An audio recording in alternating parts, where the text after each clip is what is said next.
Hi everyone, welcome to the mocap tutorial for iClone5.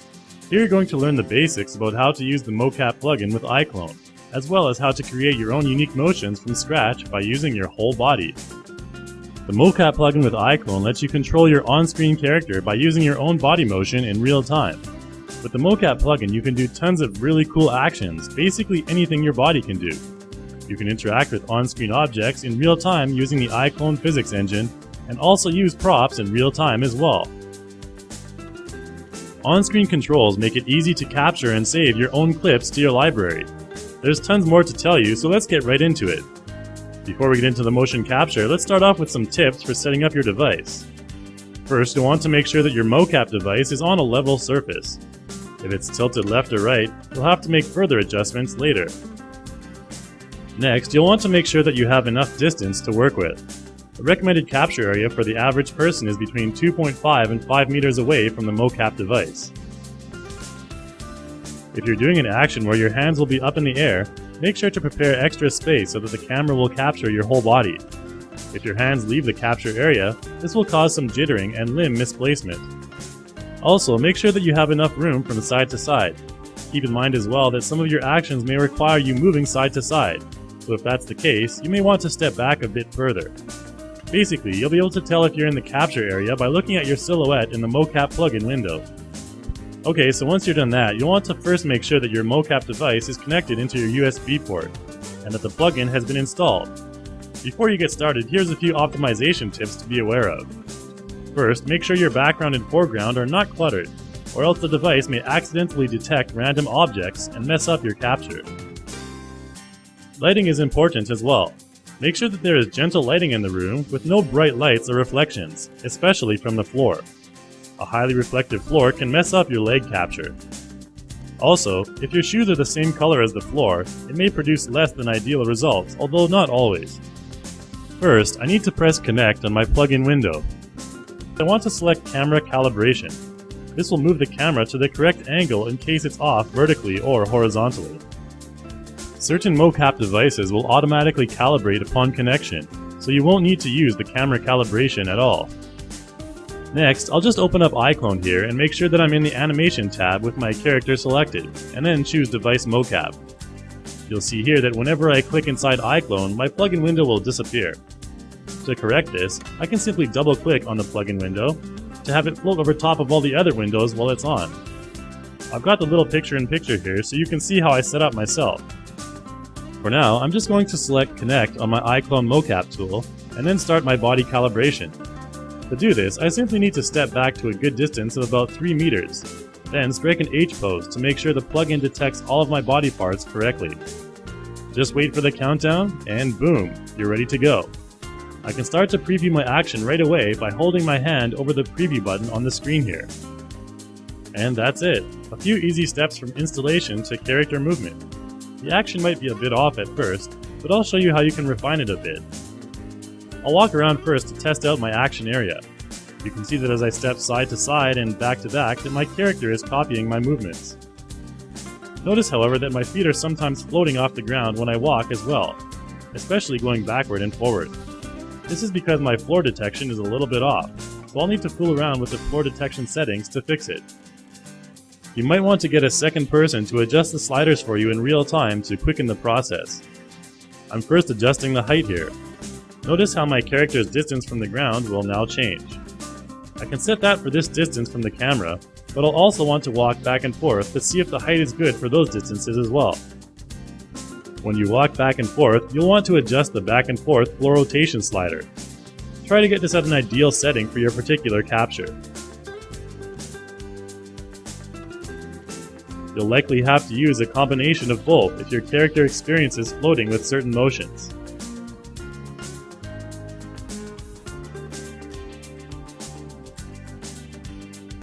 Once you've got it, you can check your limb movement. One of the cool things about iClone 5.1 is that it includes the Microsoft Beta 2 SDK, which allows for head and wrist articulation just like this.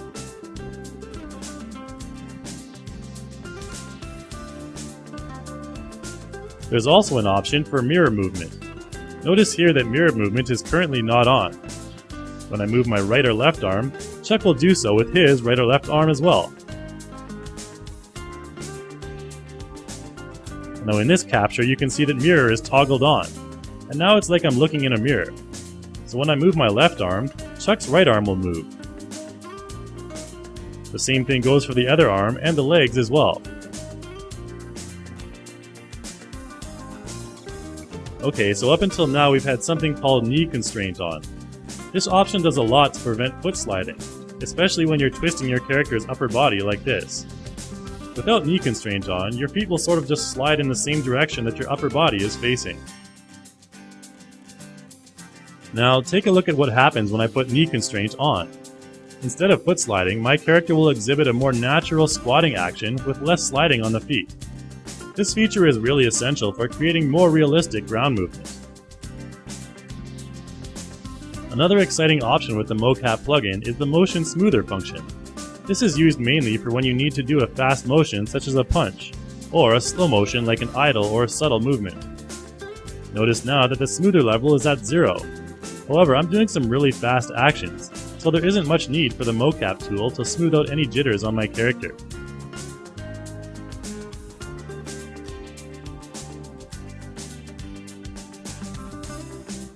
The smoother makes additional calculations in an attempt to make slower movements smooth, so using it for a fast motion would be counterproductive.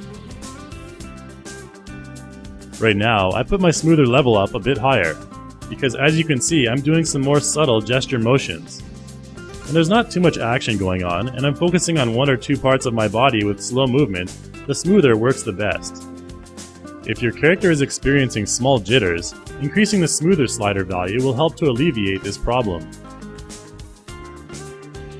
Okay, before we get into the animation, I just want to show you a couple of other things that are possible with using mocap in iClone. Here I have Gorp, and I've attached one of our antenna props to his head with a natural spring motion. If I activate the mocap, I can move my head back and forth really quickly to see how my real-time input from my body affects the accessory that I've attached to my character.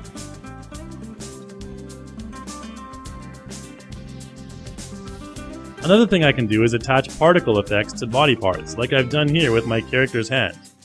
You can do some pretty cool animations like this.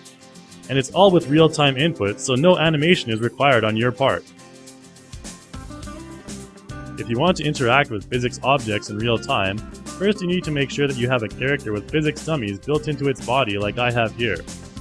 Notice Chuck's feet here have two spheres with kinematic physics properties, while all the other spheres around are assigned dynamic properties. These spheres are attached to Chuck's ankles, so they'll move along with my mocap movements. I'll switch the ankle spheres to invisible in the scene manager on the left, and then go ahead and activate my mocap. Again, I can just use the on-screen commands to get started. Once I start, my character will kick away the first ball with his initial pose. After that, I can move my leg to knock the other ball away, and then step backward to hit the ones behind me. This is just really a simple example of what you can set up in minutes. With a bit more time, you can certainly do some way cool stuff. You can also do half-body captures as well, if you're just sitting bored in the office or classroom. It's important here to remember your calibration only needs your upper body parts, everything else will automatically be masked out. So select the upper body option, and you'll immediately see an upper body dummy replace the full body one. Now just start your preview and perform your motions. You don't need to worry if your calibration gets lost when you move up closer to the screen. Just make sure you sit at a reasonable distance from the mocap device, so all of your limbs can be recognized, and go wild. Now you'll notice that there's an option in the mocap panel to lock foot rotation. When you have this on, you'll notice that the ankles will rotate a lot less. On top of that, you can feel free to move your upper body from side to side without needing to worry about your feet sliding in a direction they're not supposed to go. As a result, you can get more exaggerated upper body movement like this, while the bottom remains stationary.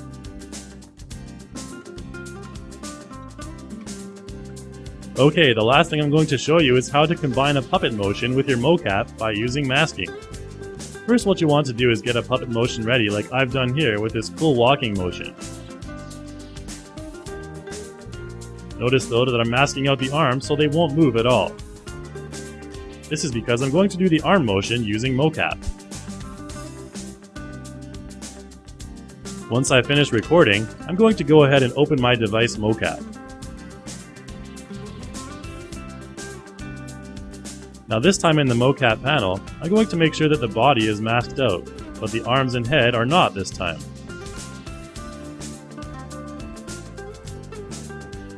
Since I want to record pretty close to the beginning of the clip, I'll just use the on-screen record command.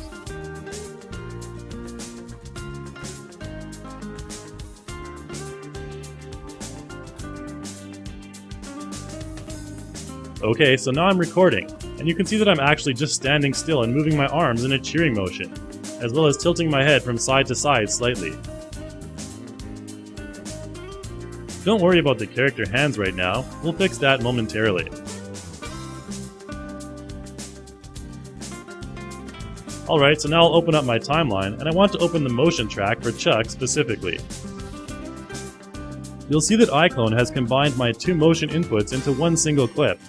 So first, I'll find the section of the clip that I don't want. Right-click it and select Break, then trim off the excess motion. I'll go to the beginning of the clip and do the same thing here. After I finish, I can play back my clip to see the final result. This is a fun way that you can add your own personalized flair to any motion you want in iClone. Don't forget that you can save your motion as well by opening the Collect Clip track and then adding the motion to your library. Now for the last part, which is refining your motion.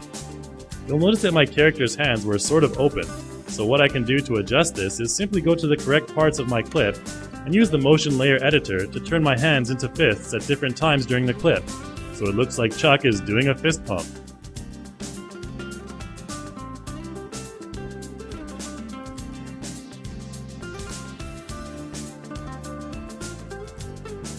If I want, I can also slightly adjust position and rotation of my head and other joints to taste.